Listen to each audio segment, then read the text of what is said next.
Decent gentlemen will often find themselves at the tail end, not because of their inadequacy but due to their reluctance to reveal their true intentions. This is the disparity between the decent gentlemen and the rogue individuals who are ready to gamble, the rogue effect. Recently, I came across a video where some women expressed their preference for a rogue, someone self-assured and self-centered, prioritizing self-respect over a woman's needs, respected by others, assertive, and unafraid of asserting boundaries. Women tend to categorize such men as rogues, but in essence, these traits embody fundamental masculine characteristics every man should possess.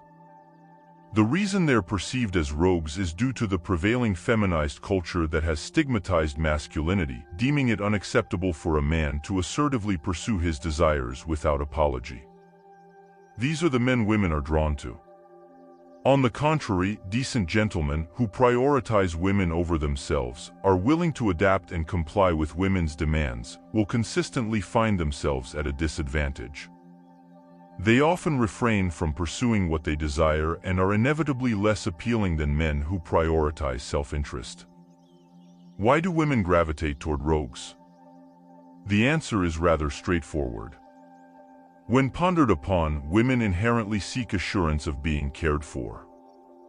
Women and those in authoritative positions don't desire spineless men but rather individuals who stand by their convictions and articulate their thoughts when necessary, rather than merely grumbling when they feel unheard.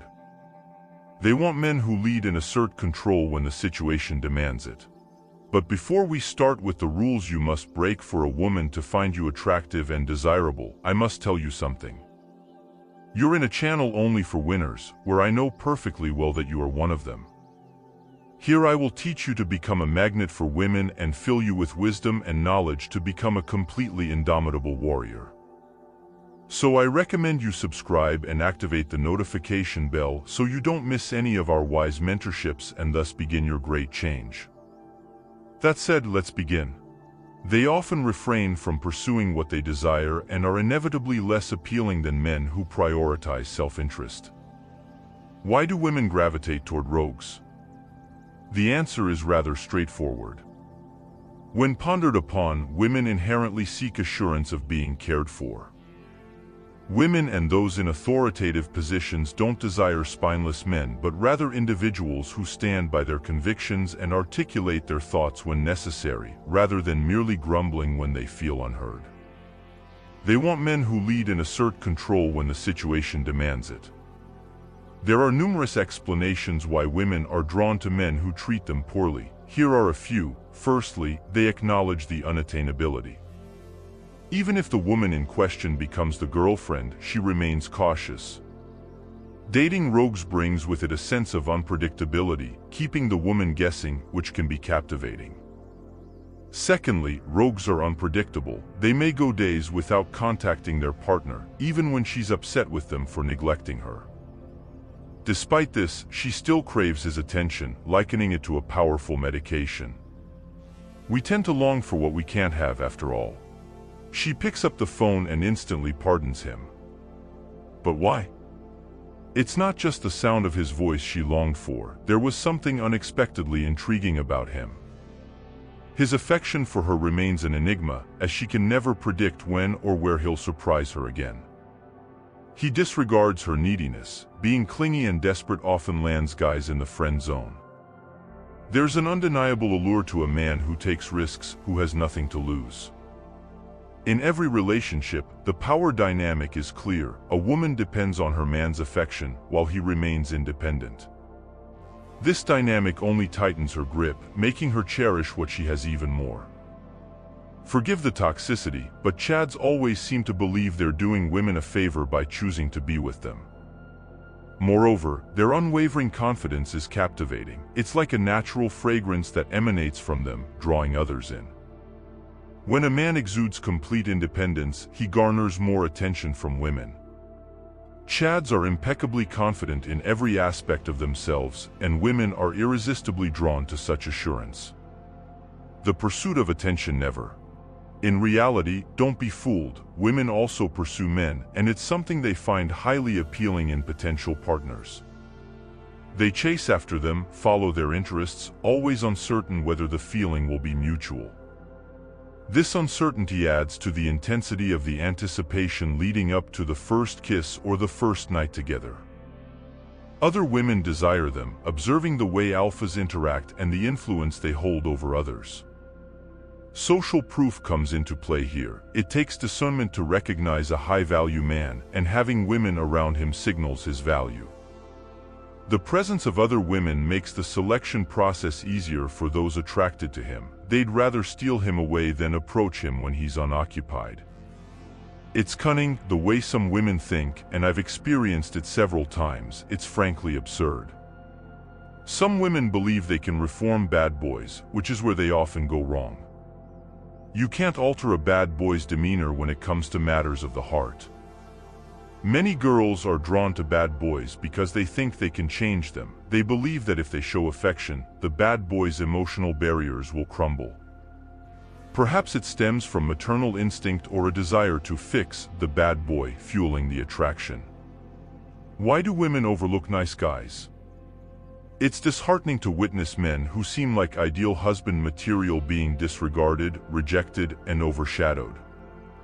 Yet, women still prefer chads who keep them at arm's length, never allowing them to truly understand who they are. Most women opt to keep nice guys as friends. It's not their fault, really.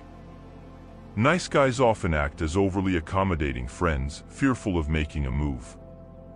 While a guy interested in a girl might flirt or tease her, nice guys approach things differently. They'd rather offer to carry her groceries or wash her car, leading to their perpetual friend-zoning. Attention seekers, nice guys perpetually seek validation, yearning for others' approval. They aim to please, even if it means being deceitful, as they often lie to themselves and others. They may claim to be happy to help, but their motives aren't always genuine. They agree to anything thrown their way just to win favor, finding it challenging to refuse, even at the expense of their own integrity. They go to great lengths to portray themselves as virtuous. When faced with rejection, nice guys take it personally, wondering why they weren't chosen. Why do you rebuff their genuine advances and attempt to alter your stance just to win their favor? Secondly, they lack assertiveness. Nice guys shy away from leadership roles, fearing disapproval from others. They prefer to linger in the background, yearning for opportunities to lead but hesitating to seize them. When entrusted with tasks, they strive to please everyone, resulting in indecisiveness and susceptibility to outside influences. They find comfort in relinquishing control, opting for the passenger seat of life over the driver's seat. They rarely muster the courage to ask a girl out, only lamenting their misfortune afterward. Thirdly, they lack self-respect. A nice guy often compromises his dignity to appease others. Respect for oneself is crucial. Without it, one cannot attain their desired partner or career advancements, as they become susceptible to exploitation. Some may exploit this weakness, treating them as doormats. Fourthly, nice guys are uninteresting. Their willingness to comply with others' wishes renders them devoid of spontaneity, confining them within the confines of routine. Life's richness lies in experiencing unique adventures, which women crave in relationships. They seek men who are adaptable, capable of making impromptu decisions and embarking on new ventures. Being a bad guy doesn't entail being callous. It signifies being in command of one's life. Surrounding yourself, particularly with your time, being spontaneous and somewhat unpredictable enables you to exude enjoyment. If you're a pleasant individual overly preoccupied with garnering others' approval, you're opting for a risk-free approach to life. Consequently, you'll overlook numerous opportunities for amusement. The chads we're acquainted with, those who effortlessly attract women, offer a high degree of excitement and the adventure these women yearn for. Nice guys aren't enjoyable companions because they're averse to pushing boundaries. While this trait makes them excellent friends who dispense sound advice, it renders them unsuitable as romantic partners. Furthermore, they fail to assert themselves, a common flaw among nice guys. Consider George McFly from Back to the Future. He epitomized niceness but remained a colossal pushover. He allowed Biff to dictate his future with Lorraine until he ceased being submissive. In contrast, Chads are assertive, akin to Jon Snow from Game of Thrones, who initially resisted bending the knee to Daenerys Targaryen merely because of her claim to the throne. Instead, he prioritized confronting the Night King before aligning with the Queen. As a result, the Queen found Jon Snow incredibly appealing. Due to this, the sixth issue arises: passive communication. Nice guys struggle with interpersonal interactions, especially with females. Many of them avoid direct communication to prevent hurting others' feelings, which often drives women away. Passive communication is perceived as weak and earns little respect. Passive speakers fear judgment, and attempts to address this issue often result in passive-aggressive behavior, which is ineffective. Speaking assertively is crucial for men, albeit intimidating for nice guys. Here are 6 rules to break if you want to shed the nice guy persona. Be honest with yourself. Acknowledge that you're not inherently virtuous. Like all men, you're driven by sexual desires. Suppressing and directing these urges doesn't make you a good guy. Don't commit to a woman merely because you perceive her as the best option. True commitment requires mutual dedication. Stop denying your sexual desires. Instead of trying to convince women that you lack interest in sex, demonstrate self-awareness and control over your sexuality. By presenting yourself confidently, you create a comfortable environment for women to relax and naturally become attracted to you. Address your low self-esteem. Take time to explore your identity and assert your rights. Building self-esteem involves prioritizing your mental well-being and pursuing healthy relationships where you're valued. Even in your friendships, including your closest friend, fostering such relationships is the most effective way to address low self-esteem. Prioritizing your interests is key. Placing your needs first is a crucial step toward asserting yourself as an alpha male. Although it may seem counterintuitive, prioritizing yourself is not selfish. It simply entails considering your own needs before others. By prioritizing yourself, those around you will cease to demand unnecessary favors and will instead align their requests with your availability and willingness to assist. Furthermore, only offer rewards when warranted. As mentioned earlier, being kind doesn't equate to being a pushover. You should only extend gestures of kindness after the recipient has demonstrated deserving behavior. This principle should apply to all aspects of interaction, whether it's complimenting, texting, or giving attention. If she hasn't reciprocated your gestures, refrain from continuing them. Likewise, it's essential to learn to say no. Every man must pursue a vision, and to realize this vision, sacrifices may be necessary, including setting boundaries. Failure to establish boundaries may lead to distractions from your goals. When it comes to interactions with women, engage in activities that align with your mission only after she has reciprocated with her own efforts. To assist in your mission, women often feel compelled to test men by requesting more than they deserve, as they want to gauge the strength of their boundaries. The stronger the boundaries, the more fulfilling their emotional experience will be. Therefore, cease being overly accommodating and focus on accomplishing your long-held goals. Women aren't meant to divert you from your purpose, they're meant to support you. Additionally, abandon the notion of viewing women as helpless creatures.